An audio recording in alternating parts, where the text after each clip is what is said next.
aqui a um assunto muito importante e é o assunto mais importante de toda a Bíblia. A Bíblia ela é cristocêntrica. Cristo é o centro de tudo. Ele é antes de todas as coisas. Todas as coisas foram criadas por Ele. Sem Ele nada do que foi feito se fez. Então tudo é dele, por Ele, para Ele. Não há vida fora dele. Deus habita nele. Deus é acessado através dele. Então Cristo é o centro, o Evangelho. Cristo é a vida. E dito isso, há essa fala a respeito da vinda. Quando voltará Jesus? E há inúmeras interpretações, há inúmeras teorias. Uma dessas declara que Jesus Cristo veio no ano 70. Entre tantas outras, né? Jesus Cristo virá no futuro, descerá para arrebatar sua igreja. E então há inúmeras teorias sobre a volta de Cristo. No entanto, eu quero chamar a tua atenção para pensar no seguinte: pense aqui. Antes de você mergulhar no assunto para saber sobre a volta de Cristo, é preciso entender quem é Cristo. Se você entende quem é Cristo, o assunto é encerrado. Simples. Vamos colocar isso de forma bem pedagógica, de forma bem simples. Pense que você vai receber alguém num aeroporto ou numa rodoviária. A pessoa vem de viagem, você vai buscar aquela pessoa, você vai encontrar aquela pessoa. Se você não sabe quem você está indo buscar, como encontrará? Poderá passar por ela e nem perceber. Então o fato é entender, é ver, é conhecer, é saber quem é aquela pessoa. Jesus, em Mateus capítulo 16, traz uma pergunta ligada a essa. É uma pergunta importantíssima.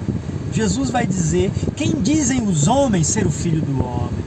Depois o mesmo Jesus pergunta aos próprios discípulos: e vós, quem dizeis que eu sou? E ao desenrolar dessa passagem, Jesus declara que sobre esta pedra edificarei a minha igreja e as portas do inferno não prevalecerão contra ela.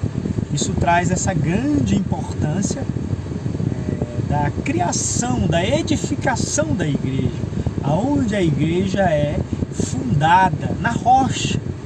Efésios 2 é uma escritura fantástica para trazer essa compreensão que se conecta à volta de Deus, à volta de Cristo.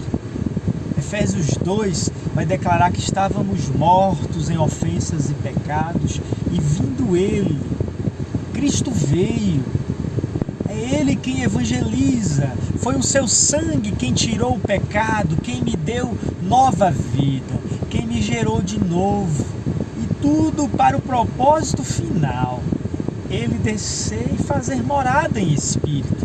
A escritura ela é harmônica, mas como instrumentos musicais de uma orquestra que se requer pessoas que têm habilidades específicas para tocar aqueles instrumentos e saírem as belas melodias. Assim, as pregações do Espírito está totalmente dependente do mesmo Espírito que deu dons, e quando um homem está no Espírito recebendo esse dom, a Escritura então harmoniza e traz a pregação que é do céu.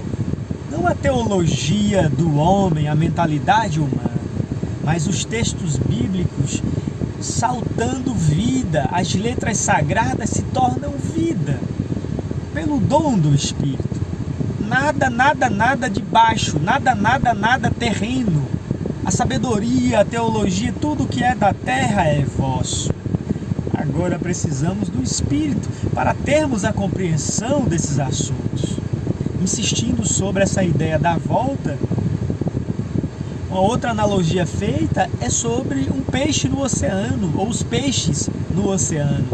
Quando eles descobrem que a vida é estar ali dentro do oceano e o mesmo oceano estão dentro deles, como virá o oceano? Ele já está ali Não há vida fora dele. Quando você entende que Cristo é Deus, que Ele é a majestade, o mesmo ontem, hoje e eternamente, a ideia religiosa que está impregnada na maior parte das mentes cai por terra. Essa ideia de Tomé, essa ideia infantil do início da fé, mas que é boa para o início da fé. Que ideia é essa? De um Jesus humano que está lá no céu, que vai voltar. Um céu lá em cima que tem uma cadeira, um trono, e esse Jesus vai voltar. Isso ainda é um princípio da fé. Quando você avança e você então olha para Paulo, por exemplo, Paulo representa uma fé madura. Como Paulo viu Jesus?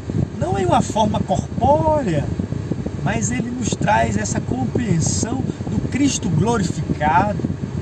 Segundo aos Coríntios, capítulo 5, mesmo que muitos tenham conhecido a Cristo segundo a carne, a partir de então ele já não é conhecido desta maneira.